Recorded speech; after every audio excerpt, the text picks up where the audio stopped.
आप देख रहे हैं पहली खबर और खबरें तफसील से। पहले बड़ी खबर आपको दे दें, कठुआ से बड़ी खबर है।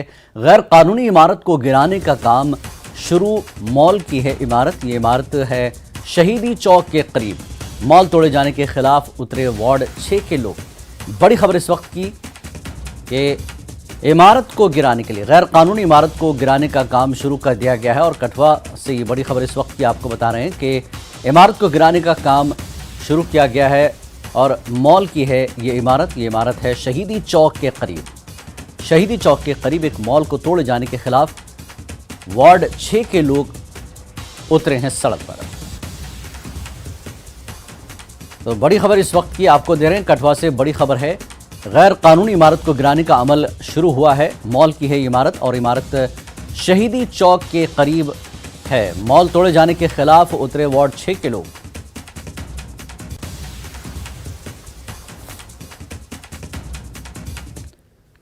मामला होगा इनका सर अपनी नक्शे की वजह से होगा, कुछ की क्या कमर्शियल है domestic I don't know, but जो भी काम है इनका तरीके से क्लियर करना चाहिए। रातों रात करते हैं, हम भी रात को ये पूरा पहले प्रशासन सोया था, अब पैसे खत्म हो गए उनके पेट में, जो गए थे पैसे अब खत्म हो गए, अब जाग उठे। पहले सोए थे जब करोड़ों के पैसे उनके पेट में गए थे नक्शा पास करने के लिए, अब जाग उठे। अब रातों रात आते हैं, तोड़ देते हैं, आम जनता को परेशान कर रही है। लोग मेहनत करके सोते हैं, रात को 2 बजे जेसीबी आती है, तोड़ देती है। जो भी है सुबह आओ, काम करो, अपने तरीके का काम करो। लखनपुर के इलाके धना से 5 आज़मीन हज के लिए रवाना हुए हैं। इससे कबल उन्होंने मस्जिद में नमाज अदा की। वहीं गुज्जर बकरवाल के चेयरमैन हाजी कासिमुद्दीन वानिया ने कहा कि ये उनके इलाके के लिए फ़ख्र की बात है कि 5 अफराद मिलकर हज के लिए जा रहे हैं। तवक्को है कि वहाँ जाने के बाद वो मुल्क में भाईचारे और अमन के लिए दुआ करेंगे ताकि हमारे जम्मू कश्मीर और मुल्क में अमन कायम रहे।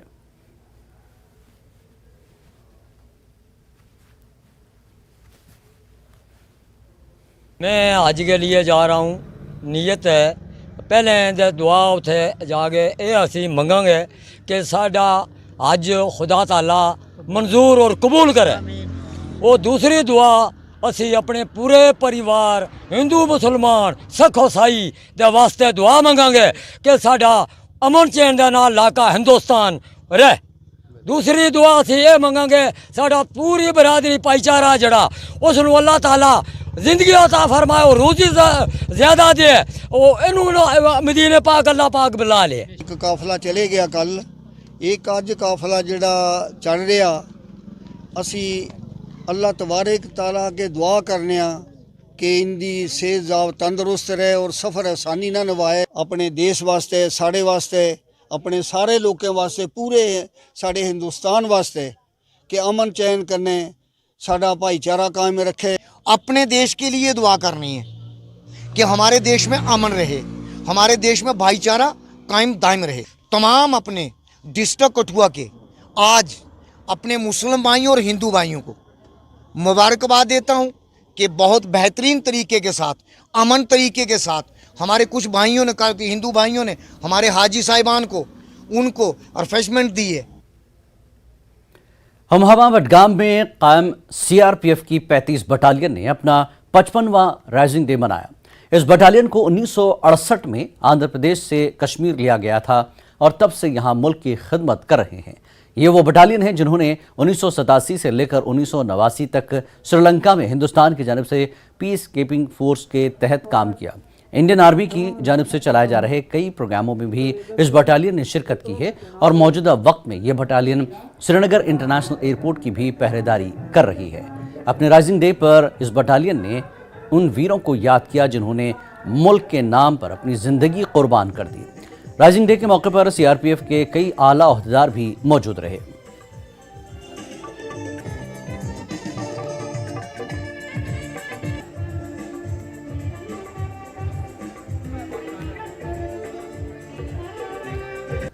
हमें हसीन लगे, मनमोहक लगे, तो अभी मैं जो कार्यक्रम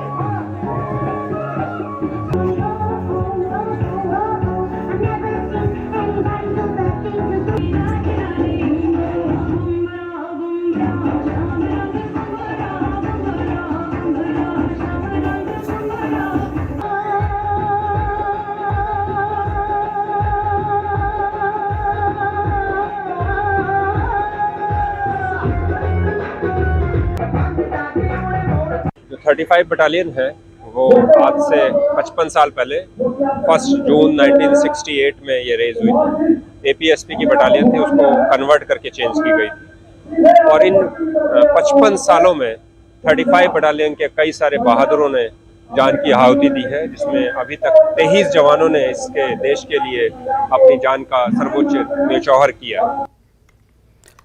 Ladakh mountain guides and association और माउंटेन रेस्क्यू लद्दाख ने ब्रिगेडिंग लिज एम एल्बर्ग ऑस्ट्रिया के ताउन से शीर्ष समंडला के रॉक क्लाइंबिंग साइट पर 12 दिन का एक जामे माउंटेन रेस्क्यू कोर्स का इनेकाद किया। इख्तितामी तकरीब के मेहमान खुसूसी एग्जीक्यूटिव काउंसलर बराए अक़लियती उमूर गुलाम मेहदी थे, जबकि joint director youth services in sports Ladakh Musa Kanjang और एडीसी लेह सोनम चोसजूर मेहमान एजाज़ी थे। माउंटेन रेस्क्यू कोर्सेस में मकामी लोगों के लिए माउंटेन रेस्क्यू ट्रेनर्स कोर्स और माउंटेन रेस्क्यू स्किल्स कोर्स शामिल थे। इस मौके पर मकामी ट्रेनर्स की जानिब से रेस्क्यू का मुजाहरा किया गया।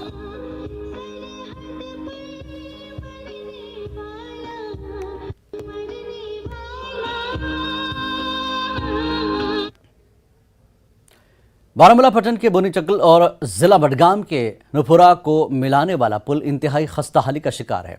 यह पुल आज तक सरकार की नज़रों से ओझल रहा। पुल की खस्ताहाली की वजह से लोगों को सख्त मुश्किलात पेश आ रही हैं। पेश है पटन से हमारे नुमाइंदे मुनीर हुसैन हुर्रा की ये खास रिपोर्ट।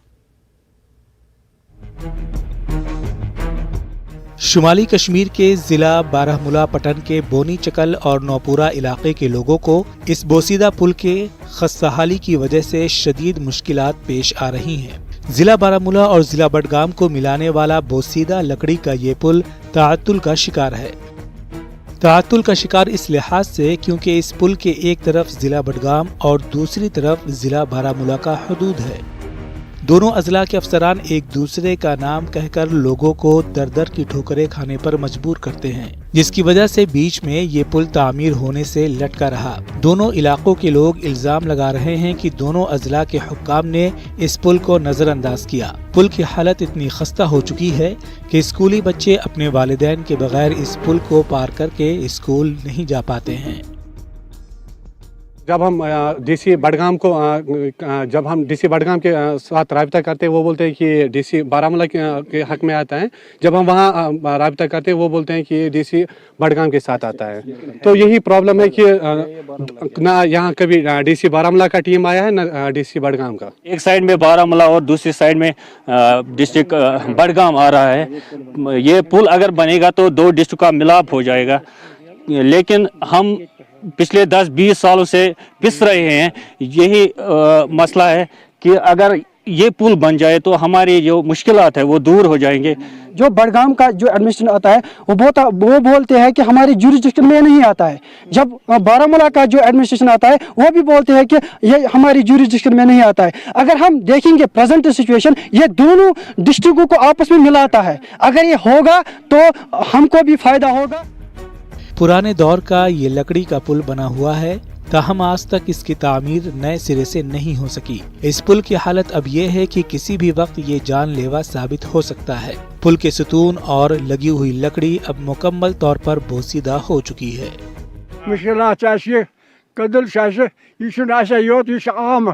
आमस शहर पे गए वारमुल सोपर यम कदल मोगुमत योर गाड़ी वाले वापस फेरान, होर गाड़ी वाले तो वापस फेरान। जो बोनीचक्ल गांव है और यहाँ नौपुरा गांव इस साइड से आ रहा है, बहुत सारे और भी गांव आ रहे हैं। हमें मुश्किलात, चलने फिरने से मुश्किलातें आती हैं।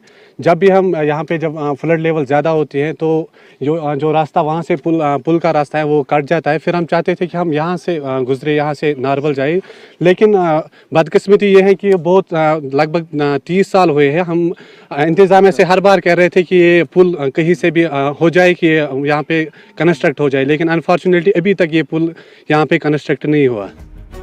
लोगों ने सरकार पर सवाल उठाते हुए कहा है कि जहां सरकार तामीर व तरक्की के हवाले से दावा कर रही है, लेकिन ज़मीनी हक़ाइक़ कुछ और है। लोग सरकार से मुतालबा करते हैं कि इस पुल को जल्द तामीर किया जाए। हम यही डिमांड कर रहे हैं कि डीसी बारामूला और डीसी बडगाम दोनों से हम ये गुजारिश कर रहे हैं कि मेहरबानी करके ये पुल यहाँ पे तामीर करिए। अब तो वहाँ पे इतने बड़े दावा करते हो कि हमने कश्मीर में ऐसी डेवलपमेंट की है। अगर हम ग्राउंड रिपोर्ट पे ग्राउंड लेवल में देखेंगे कि ये जो सिचुएशन है बहुत नाजुक है। पिछले 30-40 सालों से हम यही मुश्किलातों का सामना करते हैं यहाँ पे। अब मैं आपके माध्यम से ये एलजी एडमिनिस्ट्रेशन से ये गुजारिश करता हूँ कि यहाँ पे आप आए, लोगों की आप टीम भेजे और देखें कि यहाँ पे प्रेजेंट सिचुएशन क्या है। उम्मीद करते हैं कि सरकार इन दोनों इलाकों के लिए जल्द पुल तामीर करे ताकि लोगों के मुश्किलात का इजाला हो सके। जो भी यहाँ मुकामी लोग हैं, इनका कहना है कि जब भी ये लोग डिस्ट्रिक्ट बडगाम के जो मुतल्लिका हुकाम है उनके पास जब जाते हैं तो वहाँ से उन्हें ये जवाब दिया जाता है कि आप डिस्ट्रिक्ट बारामूला के साथ मुंसलिक है, उसके हुदूद के साथ। और इनका कहना है कि जब ये डिस्ट्रिक्ट बारामूला के इंतज़ामिया के पास यानी आला हुकाम के पास जाते हैं वहाँ से उन्हें वर्गला कर जवाब दिया जाता है कि उन्हें डिस्ट्रिक्ट बडगाम के साथ या आप मुंसलिक हैं। तो न ये डिस्ट्रिक्ट बडगाम के रहे न ये बारामूला के रहे, ये बड़ा कंसर्न है। यह नाले फिरोजपुरा ये पुल है डिस्ट्रिक्ट बडगाम और डिस्ट्रिक्ट बारामूला के बीच का मिलाने वाला ये जो पुल जो है इसकी तामीर हो और जल्द अज जल्द इसकी तामीर हो ताकि ये दो डिस्ट्रिक्टों को मिलाएगा और उनकी मसाफत जो है, इनके मुश्किलात जो है उनका अजाला हो सके और सरकार जल्द अज जल्द इस पे गौर करे और इनके मुश्किलात को हल किया जाए। न्यूज़ 18 जम्मू कश्मीर के लिए मैं नौपुरा पटन से मुनीर हुसैन हुर्रा। खबरों का ये सिलसिला जारी रहेगा एक ब्रेक के बाद। पहली खबर में एक बार फिर आपका स्वागत है। भारी बारिशों का जिला नंबर में सिलसिला जारी है और जम्मू श्रीनगर कौमी शाहराह पर दिलवास के मकाम पर मिट्टी, पत्थर और मलबा हटाने के बाद हाईवे को ट्रैफिक की आमदरफ्त के लिए खोल दिया गया है। वाज़ेह है कि जम्मू श्रीनगर शाहराह पर चलने वाले ट्रैफिक को पत्थर व मलबा गिरने से मुख्तलिफ मकामात पर रोका गया था। ताहम तामीराती कंपनी की जानिब से शाहराह को बहाल किए जाने के बाद गाड़ियों को चलने की इजाज़त दी गई। अभी तक ट्रैफिक मामूल के मुताबिक चल रहा है। ट्रैफिक पुलिस की एडवाइजरी के बाद शाहराह के बेहतर हालात उस मौसमी सूरत हाल के ठीक होने पर आज जम्मू श्रीनगर कौमी शाहराह पर मुसाफिर व निजी गाड़ियों को दो तरफा ट्रैफिक चलाया जाएगा। वहीं माल बरदार गाड़ियों को वादी कश्मीर से जम्मू की जानिब चलने की इजाज़त दी गई है। आवाम से शाहराह की हालात व मौसमी सूरत हाल को मद्देनज़र रखते हुए सफ़र करने की अपील की गई है।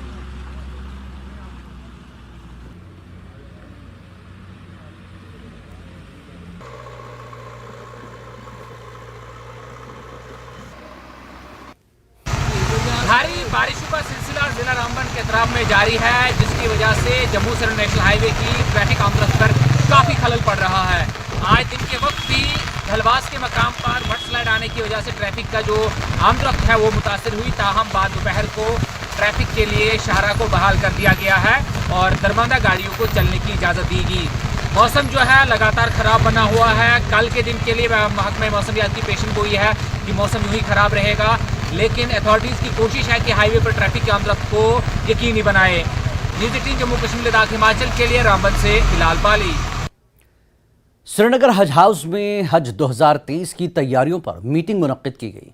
हज कमेटी की चेयरपर्सन सफीना बेग के अलावा श्रीनगर एयरपोर्ट अथॉरिटी के अफसरान, ज़िला इंतज़ामिया श्रीनगर और बडगाम के अफसरान के अलावा सिक्योरिटी के अफसरान मौजूद रहे।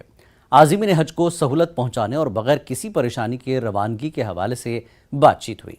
वाज़ेह है कि 7 जून को श्रीनगर एयरपोर्ट से आज़मीन हज का पहला काफ़िला रवाना होगा। वहीं आज़मीन हज को हिदायत दी गई है कि वो अपने पासपोर्ट मुतल्लिका डीसी ऑफिस से हासिल करें। श्रीनगर के आज़मीन हज दफ्तर से पासपोर्ट हासिल कर सकते हैं।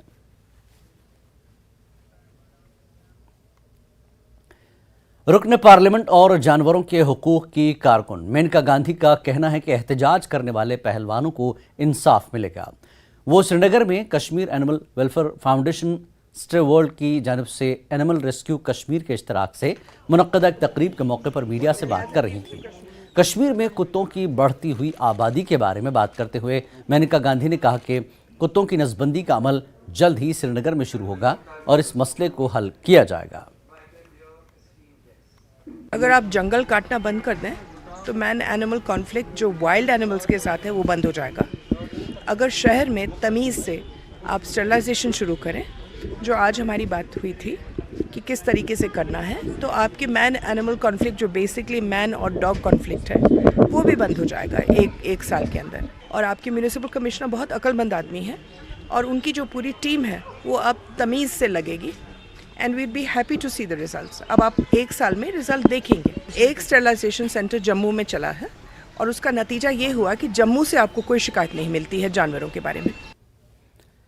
न्यूयॉर्क यूनिवर्सिटी के स्टर्न स्कूल ऑफ बिजनेस और सेंटर फॉर डेटा साइंस के प्रोफेसर ने जानवरों के बचाव के लिए एक एम्बुलेंस का अतिया दिया।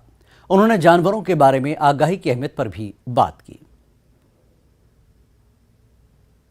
About animals, and I have been influenced by many people in the animal rights movement, including Peter Singer and Mrs. Gandhi herself. And I became more involved with this. पिछले साल से मेरी इन्वॉल्वमेंट इसमें बढ़ गई है। ऐसे पहले से है एनिमल राइट्स की। Mr. what led you to donate the ambulance today for the animal welfare in Kashmir particularly? I'm really happy to donate it. It's needed. And I'm really glad I was able to help in a small way. I mean, I'm from here and I should be doing more things for here, and I hope more people. Jammu और कश्मीर में 15 से 55 साल की उम्र के 100 में से 33 अफराद मोटापे का शिकार हैं। NFHS के मुल्कगीर सर्वे में पता चला कि assistant professor doctor Arshad Ahmad ने न्यूज़ 18 से गुफ्तगू करते हुए कहा कि इस मोटापे की वजह से मुख्तलिफ बीमारियों में इजाफा हुआ है। दूसरी तरफ डॉक्टर उमर जावेद, साबिक डायरेक्टर स्किम्स, ने यूटी इंतज़ामिया पर जोर दिया कि वो सेहत के शोबे में नए चैलेंजों का मुकाबला करने के लिए निजी और सरकारी दोनों शोबों में सेहत के बुनियादी ढांचे को अपग्रेड करें। इन दोनों डॉक्टरों ने मुल्क भर के दीगर सीनियर डॉक्टरों के साथ आज GMC श्रीनगर में यूरोलॉजी और सर्जरी पर 3 रोज़ा कौमी कॉन्फ्रेंस में शिरकत की। तकरीब के दौरान मुल्क के मुख्तलिफ अस्पतालों से लाइव सर्जरीज भी दिखाई दी।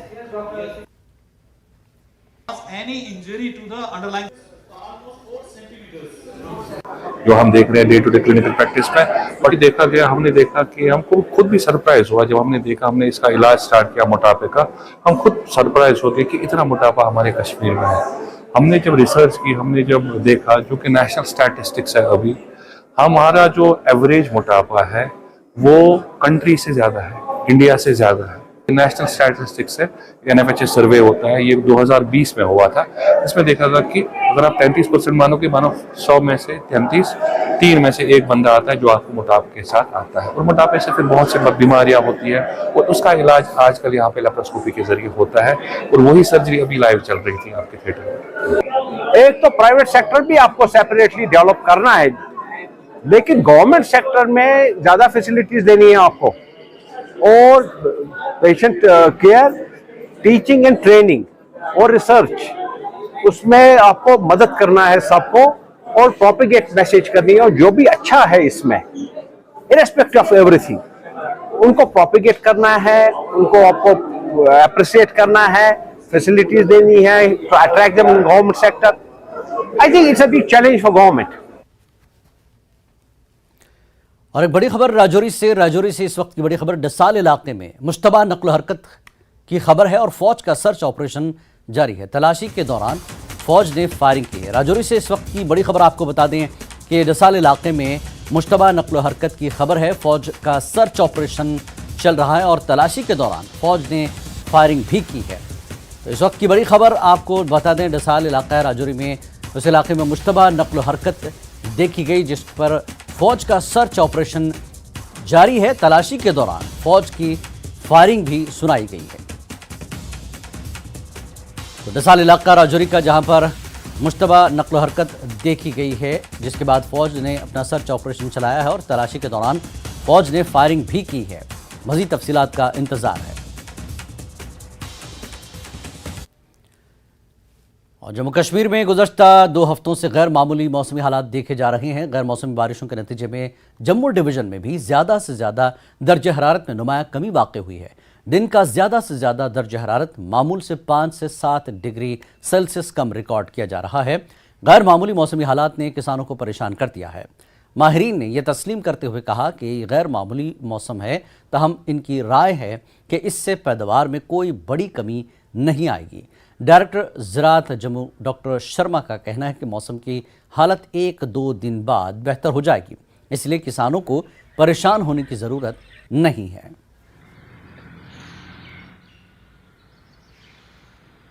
सोइंग सीज़न में पहाड़ों में फसल पहले लगती है और 13 अप्रैल से पहाड़ों में खेती शुरू हो जाती है। हाई रीचेस में बैसाखी के बाद खेती शुरू होती है, फिर आस्ता आस्ता नीचे वाले पहाड़ों में खेती होती है, सोइंग होती है। तो उसमें पहाड़ों में जो बारिश होती है वो एक यूजुअल रेन है, उसको बत्तर की बारिश बोलते हैं। जो बत्तर की बारिश है वो एक यूजुअल रेन है, वो होती है और को सोइंग से लिंक्ड है पहाड़ों में। इसके बाद हम मैदानी इलाके प्लेन इलाकों में आ जाते हैं। तो प्लेन इलाकों में बारिश जो खेती होती है वो प्री मानसून शावर होते हैं। प्री मानसून शावर नॉर्मली 15 जून के बाद होता है और इस बार प्री मानसून शावर जो हैं कोई 20 दिन पहले ही होना शुरू हो गए हैं। और हमारे में पहाड़ों में ड्रेनेज वैसे ही अच्छी होती है, तो इसलिए किसानों को घबराने की ज़रूरत नहीं है। अपना इंतज़ाम करके रखें, बीज, फर्टिलाइज़र और जो भी चीज़ें हैं इन सब का ध्यान रखें। और आने वाले सीज़न में अगर हमें मौसम अच्छा मिलता है तो किसानों को जो सोइंग तो वो कर ही लेंगे। दूसरा हम ये भी एक अगर ऐसा ही मौसम चलता है तो हम ये भी मान के चलते हैं कि उसमें कुछ कीड़े बीमारियां उनका प्रकोप होगा।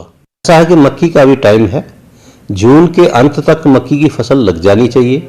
अगले 15 दिनों में मौसम बहुत क्लियर होगा, क्लियर स्काई होगा, सन्नी डेज होंगे, धूप निकलेगी और किसानों को मौका मिलेगा ये इसका बिजाई का, अपनी फसलों की बिजाई के लिए उनको मौका मिलेगा। और हमारे में पहाड़ों में ड्रेनेज वैसे ही अच्छी होती है, तो इसलिए किसानों को घबराने की ज़रूरत नहीं है। अपना इंतज़ाम करके रखें, बीज, फर्टिलाइज़र और जो भी चीज़ें हैं इन सब का ध्यान रखें। और आने वाले सीज़न में अगर हमें मौसम अच्छा मिलता है तो किसानों को जो सोइंग तो वो कर ही लेंगे। दूसरा हम ये भी एक अगर ऐसा ही मौसम चलता है तो हम ये